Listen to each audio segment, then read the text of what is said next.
Taman ini dibangun tahun 2014 dengan anggaran 300 juta, terdiri dari perpustakaan dan panggung serbaguna, wahana bermain anak-anak, juga buku-buku edukasi anak.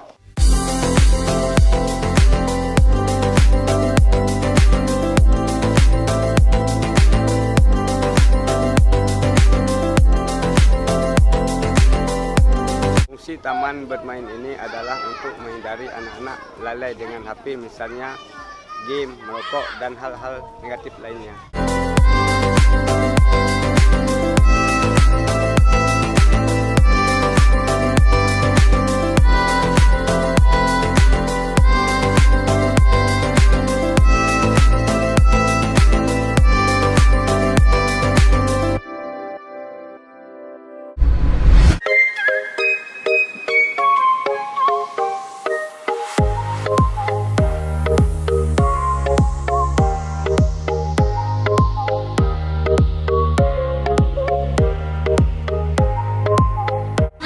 Selama berdirinya sekolah ini, anak-anak banyak meraih prestasi di bidang seni, kemudian di bidang pentas pai, bahkan pasti sampai ke tingkat provinsi.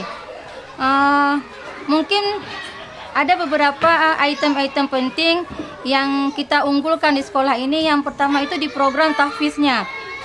Di sekolah ini anak-anak belajar menghafal Al-Quran itu dengan menggunakan metode kauni, di mana anak-anak selain mereka menghafal, mereka juga memahami apa yang mereka hafal.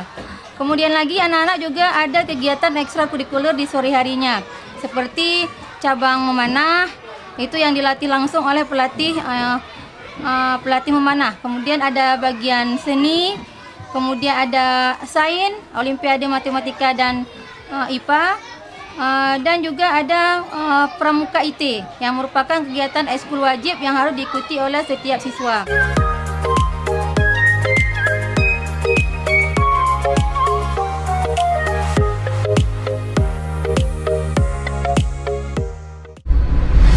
Idawati bersama warga memanfaatkan sarana posyandu untuk menjalankan program sedekah sampah di kampung mereka.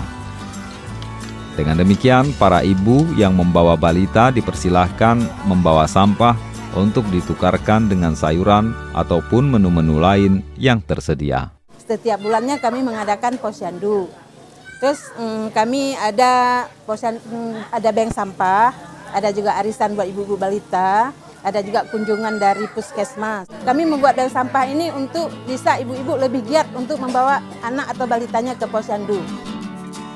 Program sedekah sampah juga didukung oleh pemerintah desa, di mana biaya terbatas yang diberikan oleh rumah zakat ditambali dengan sedikit uang yang bersumber dari dana desa.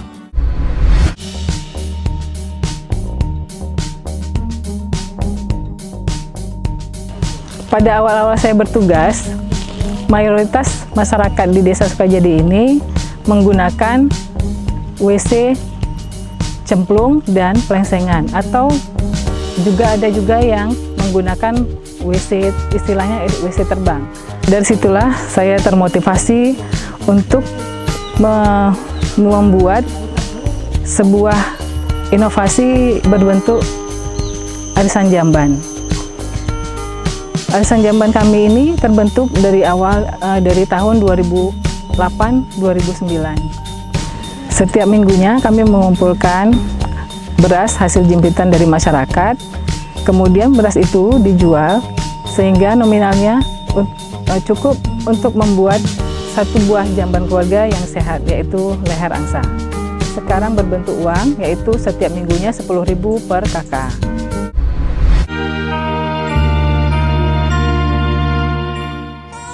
Bagi saya sangat bermanfaat ya, karena kalau kita orang Aceh ini kan ada masanya sendiri ya, tunggu 44 hari baru boleh keluar dari rumah. Terus karena saya juga belum sampai hari, jadi dengan adanya program Kejar Timbang ini sangat bermanfaat bagi anak saya juga untuk pertumbuhan dan perkembangan juga terkontrol dengan baik.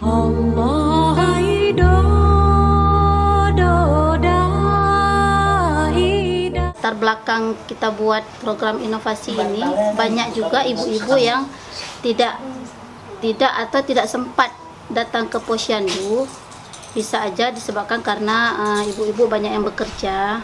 Jadi kebanyakan anak-anak dititip ke PAUD atau dititip ke penjaga anak. Jadi kader-kader di desa kita berinisiatif untuk mendatangi rumah-rumah ibu-ibu yang ada bayi dan balitanya. Jadi di situ kader menimbang, mengukur panjang bayi dan mengukur lingkar kepala bayi. Sekalian memberikan penyuluhan kepada ibu-ibu yang di rumah.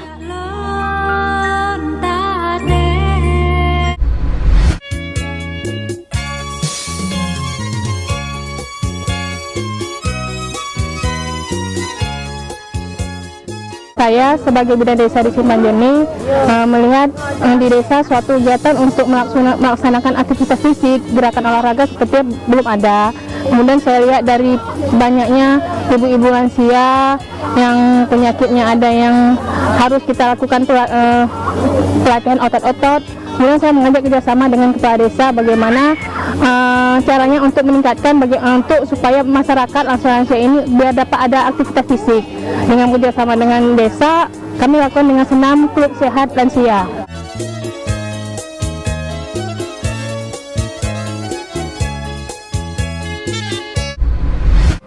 Saya berpikir, jika seandainya saya membuat sebuah kelompok, mungkin ada baiknya dan bermanfaat.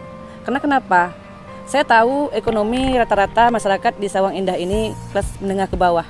Rata-rata pencariannya ke laut dan petani kecil-kecilan. Jadi otomatis anak-anaknya untuk asupan gizi sangatlah kurang. Jadi saya ajaklah ibu kecil dan saya rembuk sama bapak kecil. Saya ingin membuat suatu inovasi bahwasannya saya paling suka tantangan karena kata mereka di Sawang Indah ini tidak bisa penghasil sayur. Jadi saya bawa masyarakat, mungkin kalau sendiri pikiran itu agak pendek Pak. Dengan bersama, jadi kami selalu bersama, seminggu 2 kali kami selalu keluar bersama untuk gotong royong. Dan kami coba dan mencoba, akhirnya bisa alhamdulillah sampai hari ini permintaan pasar sudah kami cukupi.